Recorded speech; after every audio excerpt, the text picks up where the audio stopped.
Can we please have everyone seated?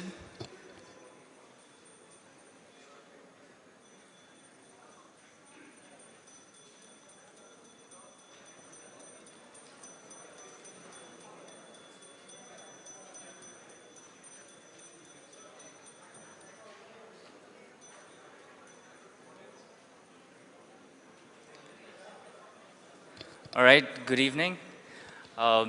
I'm very happy to welcome Ms. Meher Pudumjee. Let's give her a big round of applause.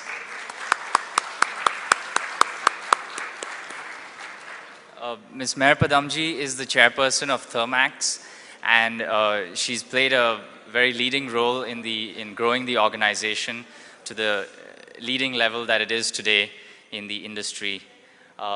She also won the CEO of the Year award in 2009 by Business Standard.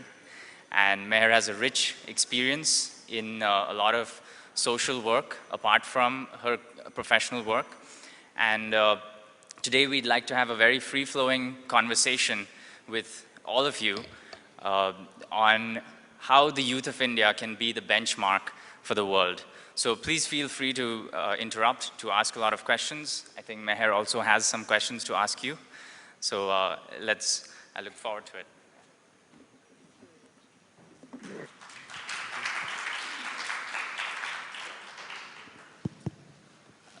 Can I just say a big thank you to all of you for inviting me here today.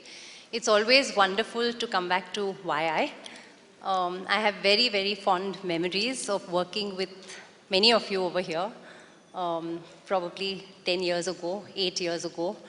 And I just want to thank you, and I also want to say congratulations for choosing a topic like this, which I think is very powerful. And I look forward to an interactive session. All right. So to just get started, there are three main things that we want to discuss about how the Indian youth can be a benchmark. And the first one is how we can be a benchmark in being entrepreneurial, where people look at us from all over the world as a startup nation. The second is how can we be a more vocal youth? What kind of conversations do we have? How do we debate amongst one another? Can we raise the bar there? And third and most important, and this is something Meher is really passionate about, is how do we contribute back to our society?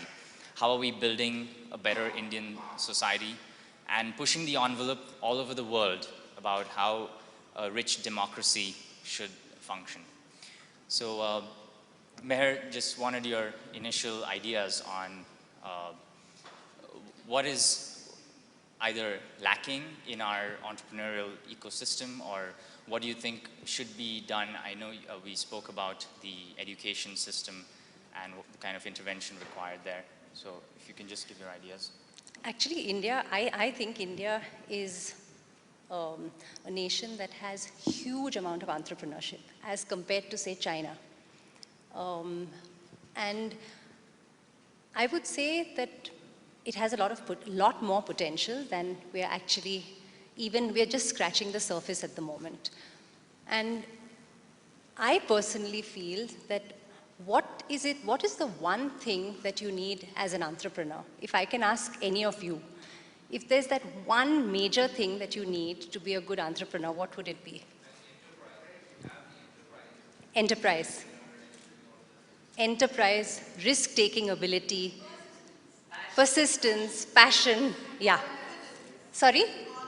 Confidence, yeah. And I think that I personally feel that if we could move back a little bit in terms of our education system. Unfortunately, in India, I've been through the education system. All of you have been through it. And unfortunately, it's a monologue. It's not something which is a dialogue. It's not something which allows us to think, to express our views. And I think that probably in some ways boxes us. And it's more difficult then for us. It's difficult to change when you're in your 20s and 30s if you've been brought up in a system which doesn't allow you to think and doesn't allow you to question. So I just feel that as an entrepreneur, if we can move back to our education system and find out where is it that we are going wrong? with education itself. I think it would open up huge possibilities for people. That is the first thing. Then, of course, the ease of doing business. I was just talking to Pooja, where are you? And she was mentioning that she's just come back from Singapore. And it's taken her 2 years to try and get a license to set up her own clinic. I think we're killing it. For an entrepreneur to really blossom, the ecosystem has to be right. And I feel in India, the ease of doing business, unless you delve in corruption, left, right, and center, the ease of doing business is very, very difficult. And unless we change that ecosystem, and I'm glad for the first time, our Prime Minister is at least thinking about these lines and wanting data in terms of the ease of doing business or the non-ease of doing business in our country. And unless that changes, unless banking, like we heard the Asra talking about helping entrepreneurs, the banking system has to come forward. So a lot of things in the ecosystem have to change for us to really succeed. All right. Yeah, that's a very valid point. And I think it goes with especially our Prime Minister's vision, the fact that he's starting to think of the next benchmark in terms of we should be benchmarking with other countries in the ease of doing business and looking at the rankings. It starts from there. Can I just say one other thing? But having said that, I don't want you to go back thinking, oh God, it's a pain, we can't do business in India. No. If you are passionate about something, I think you will see it through no matter what. And you will see it through without corruption. That is also important. How we run our business in our country especially, how we run it in a sustainable manner. I remember my father always mentioned that profit is not just a set of figures, but of values. So I think if we entrepreneurs really think of starting a business which is not corrupt, even if it takes time, have that perseverance, have that passion, and let it remain with you. Just a week ago, Roshan was there, where we're part of this group called SVP, Social Venture Partners. I think it's a great idea where they've got people coming together, giving 2 lakhs, all of us give 2 lakhs of rupees, and it's in a kitty, so we may have collected 70, 80 lakhs up to now. And we choose 4, 5 NGOs, good NGOs, and we have taken employability or skill building as our theme. And we had 6 NGOs come and present their case to us. And one of the youngsters was a young boy in Pune who was very, very upset with all the plastic waste in our city. On the other hand, he also saw that there are many women who sit at home and would love to have a supplement income. So he married the two together and started a social enterprise where he is collecting newspapers from people like us, and he has tied up with various people who are his supply chain and taught them how to make a paper bag in minutes. So he's sort of mastered it to a fine art. And in fact, the reason he came to us is because he wanted some capital in terms of making a machine. He's put together a machine to make the handles very fast so that he can then give out those handles and these women can make it and can send the bags. And he set up the marketing part of it. I think it's great to look at various social enterprises. And there is so much opportunity in a country like us. And he is for profit. It's not a not-for-profit enterprise. So I think he's just started. I don't know how successful, but to people who are in Pune, how many of you are from Pune? Just put your hands up. Okay, so we've got quite a few people.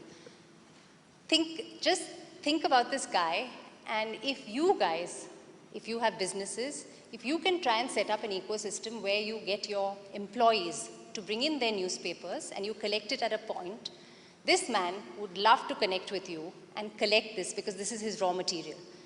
And he will then use it to manufacture these paper bags. So I think there's lots that can be done.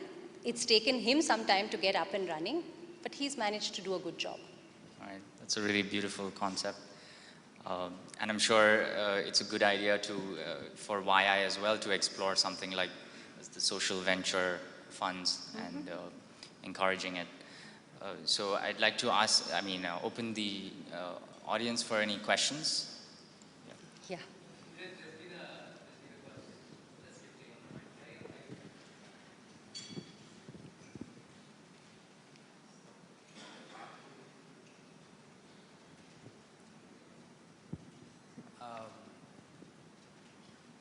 I've had a question on my mind for a while. You're a second generation business person, and a lot of the audience here are also either first or second generation businesses. I'm third.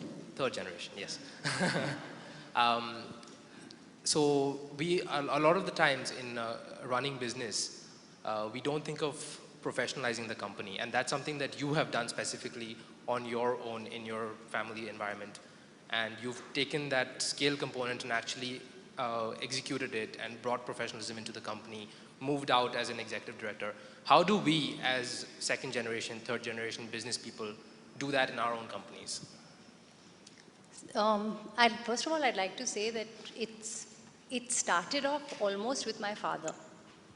See, he was an economics graduate, and yet he built a very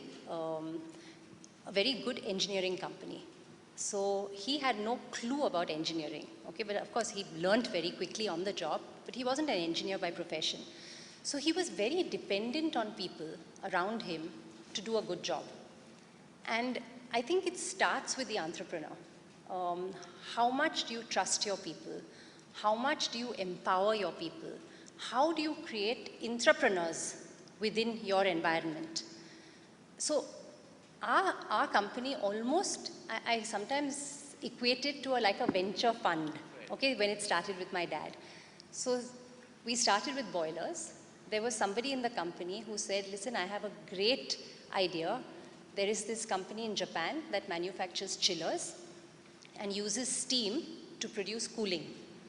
So my dad thought of the idea and said, great, why don't you go and find out more about it? So this guy went off to Japan, searched and found that Sanyo was the one who made it, came back to India. My dad said, how much money would you need to start this up within Thermax? And that's how he started. And today we've got our chiller division, which is one of our most profitable divisions in the company. So like that, many of our divisions within the company started. So that entrepreneurship in many ways started now 30, 40 years ago. And so I think it reached a stage when we could take a decision to step back. I think the cornerstone of any family business, especially when you want to professionalize, is trust. Trust and empowerment. You know, and if you give that to people, I think wonders can be done. What are the challenges that you faced in this specific sector when you entered the business? Was there any? I think the biggest challenge for me is what do I do with my time? You know, in the sense that when you are a full-time executive in an organization, you go in at 9 o'clock in the morning, you don't get back till 9 o'clock at night. And when you come back, you're even thinking about the business. It's 24/7. And suddenly, you have a clean slate. You know, so, and yet, you need to add value to the organization. So one of my biggest challenges is how do I make myself valuable to the organization and how do I pursue my own passion? So that was one big challenge. I think another big challenge for me was that when this happened, I was in my 30s. I was 40. No, hold on. I was 36. I was 36 when this happened. And I think it's difficult for people who are older than you, who is your CEO, to report into you. It's also difficult over and above that you're a woman. You know, so males have their ego. And so it became very tough initially for me to have these people reporting into me. But I think there, what I did was I literally went with complete humility. That, listen, I want to learn from you. I want you to tell me things. So I think that sort of, in some ways, makes you more a part of them and makes them want to come and talk to you. What other challenge? I think it was very difficult for Firoz, who's my husband, to suddenly take a non-executive role as well. Because he had worked in several companies before, then he joined Thermax, and then we decided that the family will move back. So it was a tough decision for him too. So I think it is challenging, and I think in a family business, what I've found is internal succession seems to be the most effective. When you suddenly get somebody from the outside to run the company as CEO, first of all, the family doesn't know him as well, him or her. And that element of trust that you need to build takes a long time. And if the person, however brilliant he or she is, comes into an environment and the culture doesn't match, then it's very, very difficult. So I think there are a lot of these challenges in family businesses which one needs to be aware of. I don't know, have I answered your question, Roshan? Yeah, I mean, there's a lot more questions that are coming into my head, but I will take this offline at some point. All right. Yes. But this is not a family business conference, huh? No, I mean, I wanted to kind of tap into what were the challenges that you faced as a young entrepreneur when you joined the business, because a lot of us are in that stage right now. You know, another thing I think, Roshan, is that, and this is for family businesses, I just feel that in India especially, when you're part of the family, you think that you've arrived from the time you're born. Right. You know? There's a big problem with that. It's a huge problem. And I mean, they say that put him on the gadi right from a young age and all that. But I don't believe in that at all. And when I joined the company, I joined as a trainee. I joined with 100 other trainee engineers. And so I think you also have to build credibility in an organization. You can't just come in and plonk yourself on the board of the company as an executive director. I feel that's my personal view, and think you know it all. And chances are then that people don't respect you as much. Sorry. Yes, hi ma'am. You mentioned that you learned from your father that profit is not just a set of numbers, but it's really the values. So could you share some of those more insight into some of the values that you learned, and maybe as a first generation entrepreneurs who would like to build the businesses, the kind of values they should build around? Sure. You know, to us, values of integrity is one, okay? And I think I have to say that it's not easy, and it's not like Thermax has never ever given bribes and is not corrupt. And this is not for Sakal, huh? By the way. All of us find it very difficult, and it is a very difficult journey. But values beyond that, in terms of, so first of all, if you talk about the value of integrity, you also decide which businesses you will stay in and which businesses you won't be in. Because there are some businesses that intrinsically have corruption in it throughout. So the first thing is, how do we choose a business, or how do we get out of a business, if you want to move towards that, which has less and less corruption. That is one. Second, I would say a lot of respect for people. I genuinely feel that you will only have customer satisfaction if you have employee satisfaction. And if your employees are genuinely engaged, challenged, really happy to be there, wake up on a Monday morning and say, wow, I want to go to work. Or rather than saying, shit, I wish it was Friday, you know. So I think respect for employees. Another thing that we have very much talk about in Thermax is commitment. So if you've made a commitment, especially to an internal customer, keep that commitment so that then you can keep it to your external customers. If inside your commitment is less, you will never make it for the outside customer. Another is concern for the environment and for society.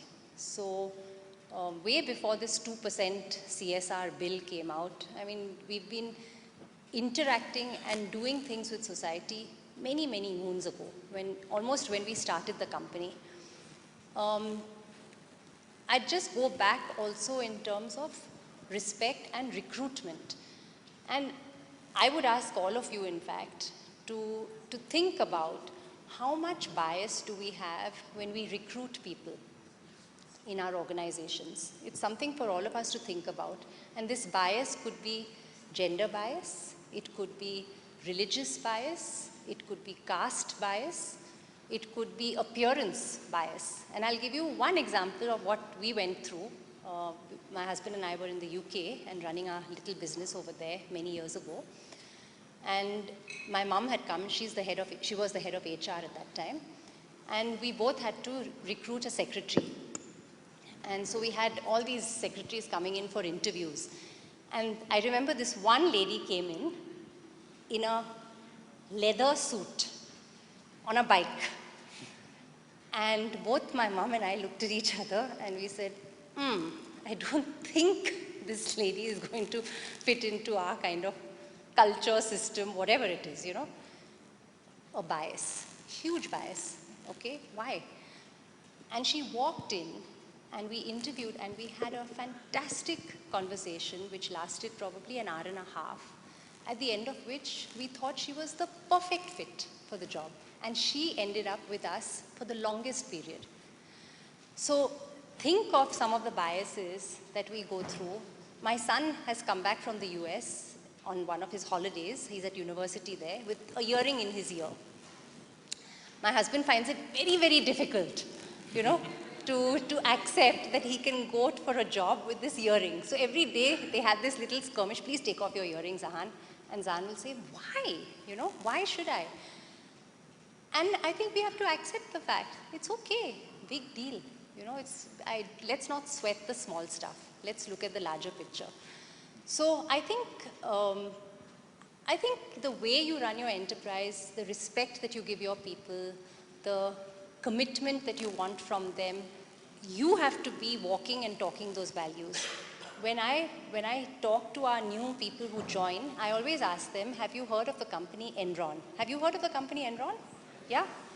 I don't know whether you would have seen, maybe it was before your time, whether you would have seen their value statement. Okay, all companies have this great written down values, right? We'll be honest, integrity, respect, commitment, whatever, they write it all down. Enron had the same value system on paper, but what happened to them, we all know. So values is not something that can be on piece of paper. Everybody in the organization has to walk and talk those values. And unless people around see that happening in day-to-day operations, it's only on paper. So that's really good ideas that all of us should look at, you know, implementing in our ventures, in our organizations.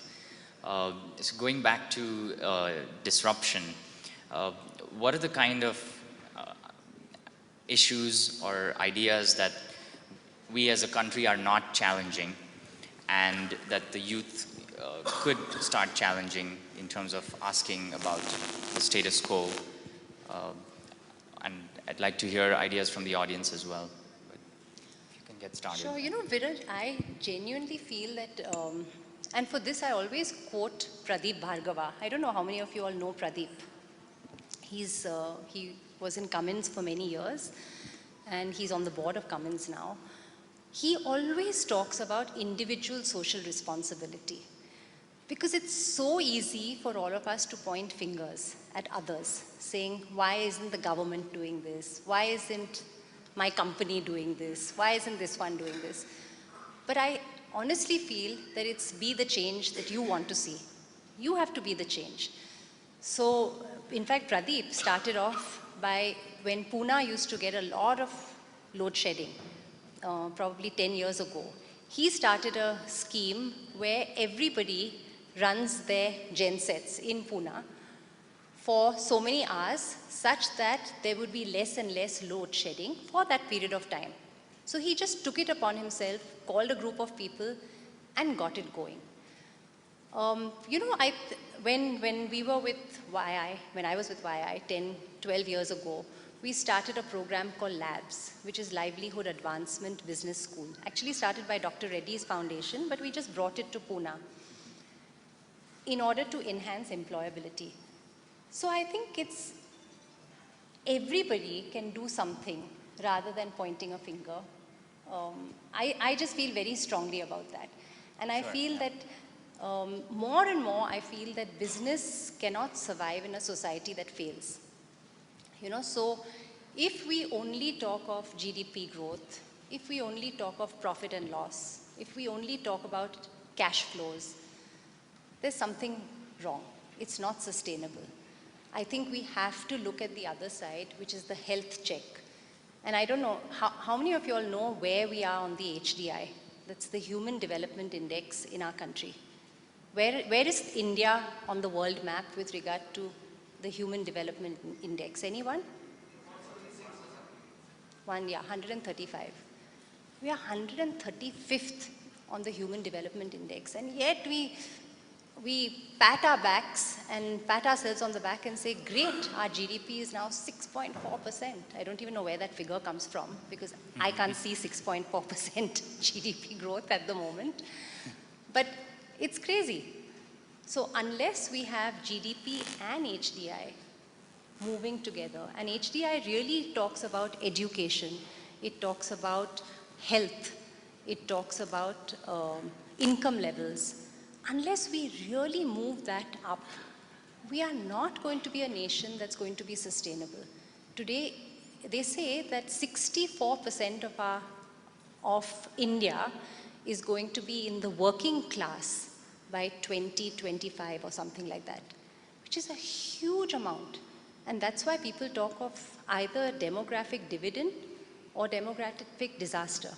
And I think it's really up to us to bring in that dividend. And I feel it starts from the school level, and maybe we can talk about that a little later. Sure, okay. So any questions from the audience? Yes. Yeah. Hello, ma'am. I think that in India, a professional woman is typecast. You know, there are a set of businesses, there are a set of professions she can take. There are a set of professions, when she takes, you know, people are like, will you be able to do it? Women don't do these sectors. This is not a women's profession. So I think it's a high time, and people like you are doing such amazing work in education, training. So one has to break that image that yes, a woman can do so many things. So why do you, put hindrances in the path that since you are a woman, you should not follow these professions, you should not start these businesses. Right. So it becomes very humiliating at times that people stop you, that no, this is the line, don't cross it. So did you have a question? So I just want to ask, how do you break that line? You know, how do you accept the challenge? How do you move ahead and tell people, okay, it's just a gender biasness you have? Because at times it becomes very difficult to convince people that yes, women can do business. And especially business women, I think, because I'm from Rajasthan, is a taboo. Sure. Especially in states like Rajasthan, people are like, business is the last thing a woman should do. First you should pursue a service, best is government job or a private, and then if nothing is left, start a business. So it is difficult at times to, have a business. You know, in family businesses, I mean, you are absolutely right, even when it comes to family businesses. I think women only get the job by default. So if you don't have a brother, if you're the only child in the family, then you get to be the CEO of a company. Otherwise, you don't even have a place within the organization, is the feeling that many family businesses have, and it's not only India, let me tell you, it's world over. Just a small example, when I was in the UK and we were working in this small company, I'm an engineer by profession, and my job was multifold, but I also had to sell our equipment, our boilers. And so when I got a call from the customer, and I'd say, and they'd say, can I speak to the sales department? And I'd say, speaking.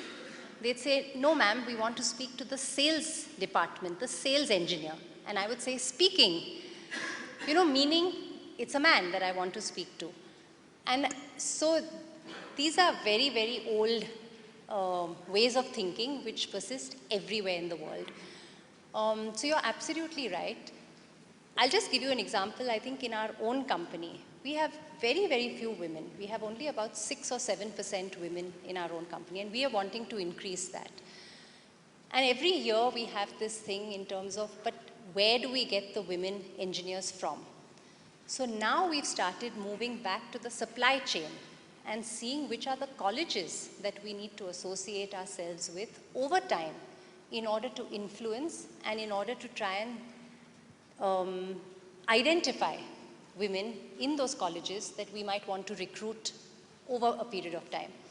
Secondly, we initially had no woman going to site. And ours is an engineering capital goods company. If you don't see your product functioning, how can you move up the ranks? How can you add value? So as late as probably 3 years ago, we've started now sending every engineer, no matter man or woman, to site for 6 months. Then we had the women coming back and saying things like, there aren't toilet facilities at site. So can you make sure that if you send us to a site, you send us to something that has a toilet facility for women? They said that on our helmet, names of every individual is written. And some sites have these men whistling and calling out the names. So can you not have the names for the women engineers at site? So, I think things like that, it will only evolve over time. I think it's not going to happen overnight. It's by talking in places like this. It's by experimenting. Maybe we'll make some mistakes. But I think we need to just keep the dialogue going and we need to start acting. All right, one final question. Yeah. Hi, Mrs. Pudumjee. I had a question for you regarding the environment. I can't hear you. Oh, can you? Sorry, can you hear me now? I don't, yeah, okay. Air pollution has been in the news a lot these days, and the policy on industrial air pollution and the norms are kind of flexible. What's your thought on this? And do you think they're really flexible, and do you think we should be using ESPs and scrubbers, a lot more of those, when it comes to industrial, pollution? Because I do think the norms are lax. So yeah. If then what? I'll just tell you, Swati, what actually the norms in India are changing dramatically. And in fact, it's not so much the norms, it's the implementation. That's the problem. And today, and it's also, in many parts, it's a state level subject. So they will say, say your ppm levels have been at 100. Now they're coming down very strictly and saying they need to be at 30.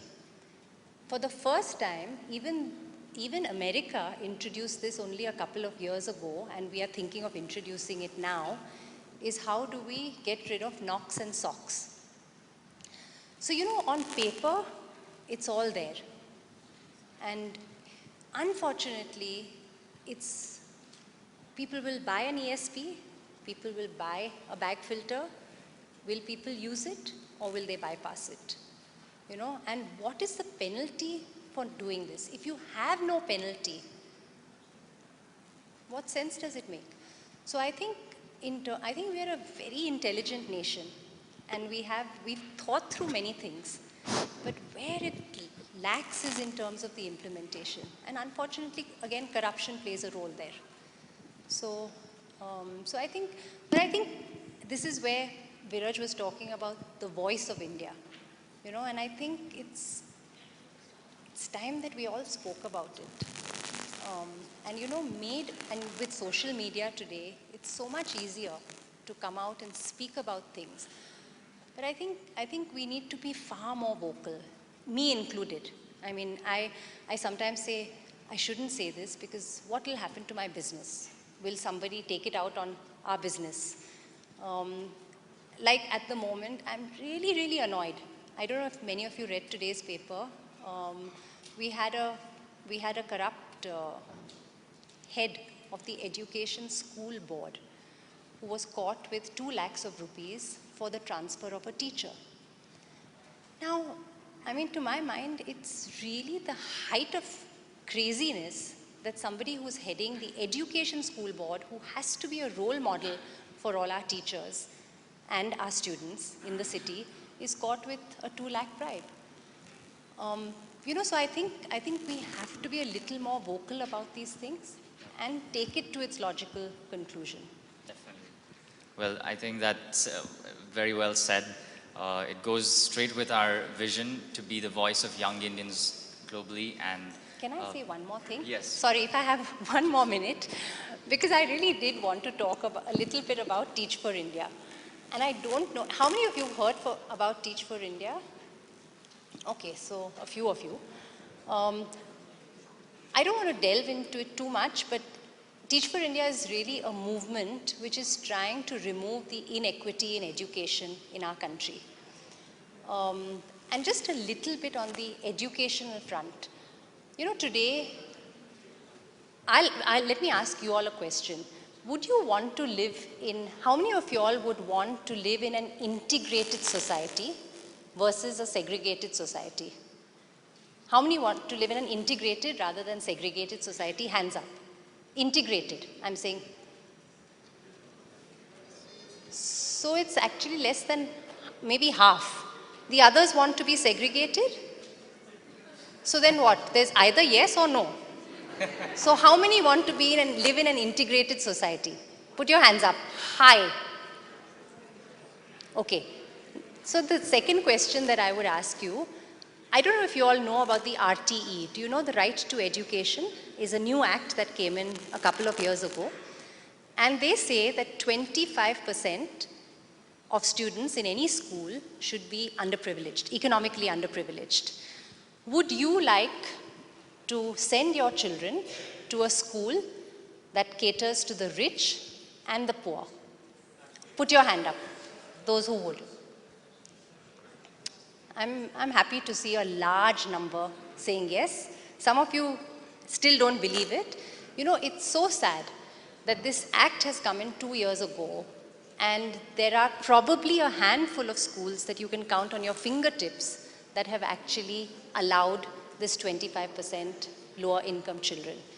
And all this resistance comes from the rich, who do not want their children to be in a school with the poor. I cannot understand that. I think we really need to think about it. And this is where, in many ways, Teach for India comes in and is trying to build a movement of leaders who are going to not only teach children for 2 years, but after that, stay in education and make a difference to our society and to our country. And I'm really happy to say 60% of those who've gone through the Teach for India movement of 2 years have stayed back in the education space. But I really want you to go away with this thought in terms of, are we moving more and more to a segregated society in our country than an integrated society? I've just come from Singapore a couple of weeks ago, where it was so nice to see they have something called Housing Development Board, the HDB, where the poor and the rich, and 75% is the poor, that live within the city. I mean, Singapore is a small place. So they live within the city. You could have your maid living like in the next apartment or the next condo. So I think let's really move. I would want each of you to think about this very, very carefully and to try and make that difference in your own lives. Thank you. Thanks so much, Meher. It's a really powerful thought. Very serious note that we need to be thinking upon. Thank you so much, Meher, for all your time and the lovely ideas.